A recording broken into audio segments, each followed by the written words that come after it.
welcome to the Narrowing Path, walking the spiritual walk. My name is Steve Einstein, and thank you all for joining me today for May 7th reading of James Allen's Daily Meditations. I'm really looking forward to these last 2 days and few days, actually all of May again. Like each month starts out so strong, and it just carries through the entire month, and it just seems to be building upon each other, which I mean makes sense, right? It's a progression throughout the year, but it's just each day gets, I'm excited to read. So this will be fresh to you and fresh to me, meaning this will be my first time reading this on this podcast with you guys. So you'll get my genuine response, reactions, and observations about the reading and what I relate to. So here we go. This is the daily reading for May 7th from James Allen's Daily Meditations. When Christ is disputed about, Christ is lost. It is no less selfish and sinful to cling to opinion than to cling to impure desire. Knowing this, the good man gives up himself unreservedly to the spirit of love, and dwells in love towards all, contending with none, condemning none, hating none, but loving all, seeing behind their opinions, their creeds, and their sins into their striving, suffering, and sorrowing hearts.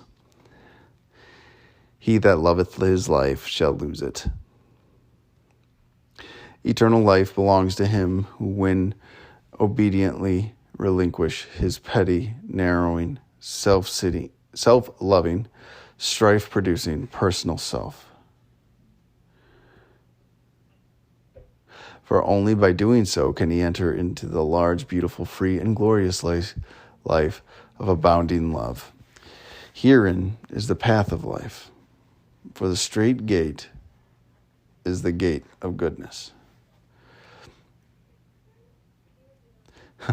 The narrow way is the way of renunciation or self-sacrifice. That's fantastic. I love that it mentioned the narrow way here, right? This is because the name of this podcast, The Narrowing Path, right? This is what we're talking about, is this right here. The narrow way is the way of renunciation, of self-sacrifice. It's a giving up of serving ourselves. It's giving up those selfish desires, those opinions, those intentions, those just a life serving only myself. Even when I thought I was serving others, I was serving myself only. But to be able to be genuinely of service to others around you is what we strive for here. So that self-sacrifice that it's talking about, this is just a great reading. And I love how it brings into this opinion, right? Because to really get rid of self, we need to separate ourselves from our opinions as well. A lot of us define ourselves by our opinions, by our ideologies, by what we believe is right. And we use that as a template to judge somebody else, as a template to be condemning, to give us a sense of self-superiority, right? A better than feeling. And none of that is a righteous living. None of that is practicing compassion or love. None of that is taking another perspective to be of service to somebody else. It's all a self-serving stubbornness that we hold on to. And that's dangerous. That's dangerous. So here we go. Let's read this again. When Christ is disputed about, Christ is lost. Right? To disagree or to argue more so about anything, and in particular in this phrasing Christ, which is completely self-defeating, because the arrogance that gets attached to something like that, the ego that gets attached to somebody that taught about love and understanding, to have an argument about that is ironic, to say the least. And Christ is lost, right? The essence we're trying to achieve when living a spiritual life, a Christ-like life, a righteous life, a life based in truth and love.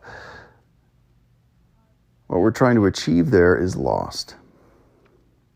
So we'll start the main body of the reading. It is no less selfish and sinful to cling to opinion than to cling to impure desire. See, this was something that took me a while to understand, right? My opinions were self-serving because I believed beyond a doubt that I was right, but I used them, again, like I said earlier, to really stand on a pedestal over many. To give myself a sense of superiority that I was right, to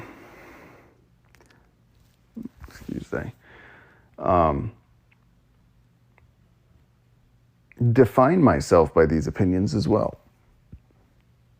I think my way was the only right way.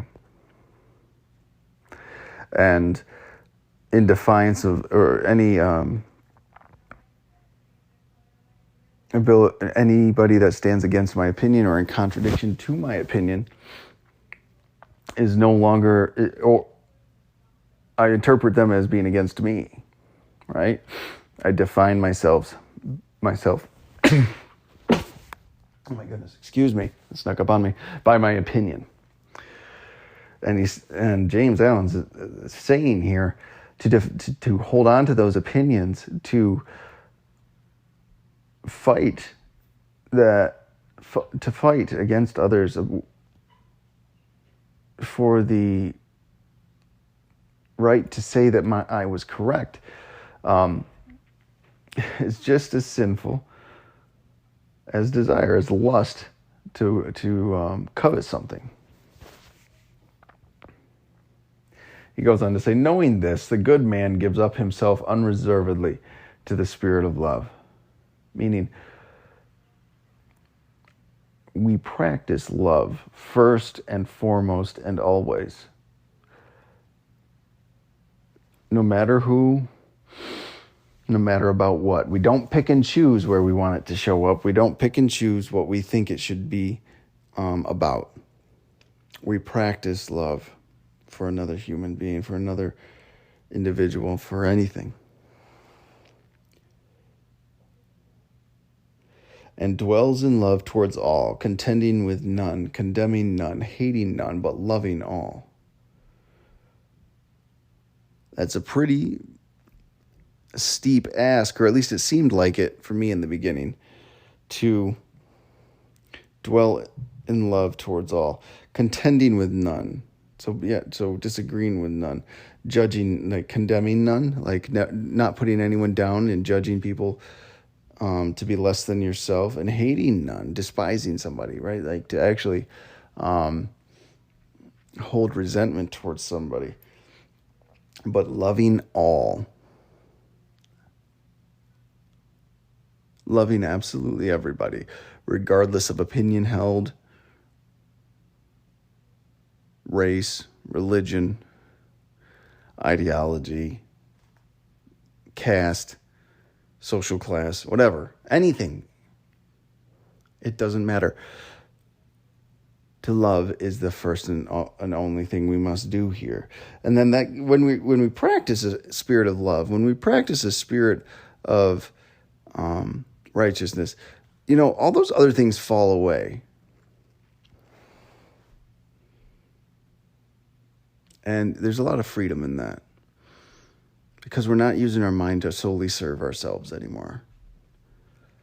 And that obsession with reputation can be discarded. He goes on to finish that one with, seeing behind their opinions, their creeds, and their sins into their striving, suffering, and sorrowing hearts. He that loveth his life shall lose it. This is just talking about people that are still serving themselves, people that serve their own will only, what their own desires steer them to do, their own striving, suffering, and sorrowing, which drives their opinions, their beliefs, and their sins, right? Like, because that's what's going on behind the sins that we see, behind the opinions and the belief systems that we see a person hold. There's reasonings for that especially when they're living a self-serving life still. And it's based in striving and suffering and sorrowing. And that quote he puts there, I'm guessing it's a quote from the Bible or some other religious text. He that loveth his life shall lose it. If that wasn't my story before I got sober, I wanted to keep everything. I wanted it to be just how I envisioned it, right? Like, and I loved the life I had pictured in my head, but I couldn't get there. Well, because it was insane, right? Like, there's a problem with the way I know how to live. So he that loveth his life shall lose it. He goes on to say, eternal life belongs to him who will obediently relinquish his petty, narrowing, sin-loving, strife-producing personal self. That's a pretty steep order right there. Will obediently relinquish his petty, narrowing, sin-loving, strife-producing personal self. So it's just all of those things and all of the things that they result in. Because the reality is, when you're living a life serving self, there is never peace and contentment. You are constantly using external things to adjust to your own internal state. You're never actually doing the work to adjust your internal state to be suited towards the world.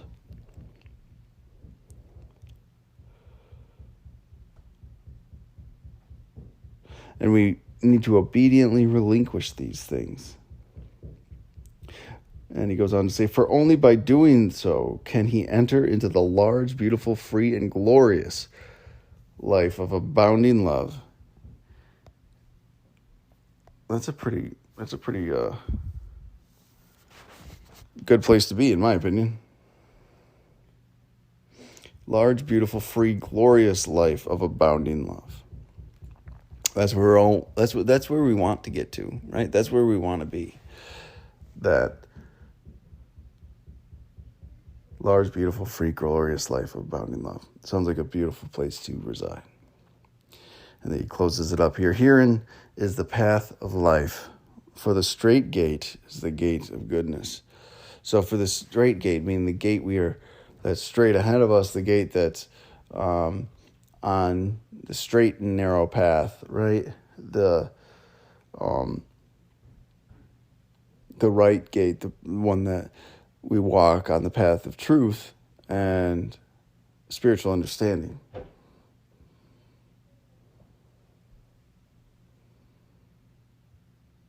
That is the gate of goodness. Now this is the last line here. The narrow way is the way of renunciation and self-sacrifice, right? So when we sacrifice all of the selfishness, the self-seeking lifestyles that we use to validate our own existence, to seek pleasure, to serve ourselves and only ourselves, that is the narrow way. That is the way that we talk about on this podcast. That gets us to a life beyond our wildest dreams of freedom and joy and love and steadfastness and truth. And it's a beautiful thing. So, all right, we're going to end it there. Thank y'all for joining me again today for the daily reading from James Allen. It's always a fantastic experience. I appreciate y'all for joining me, and I look forward to what the rest of May brings. So I will be back here with you again tomorrow. Until next time, thanks.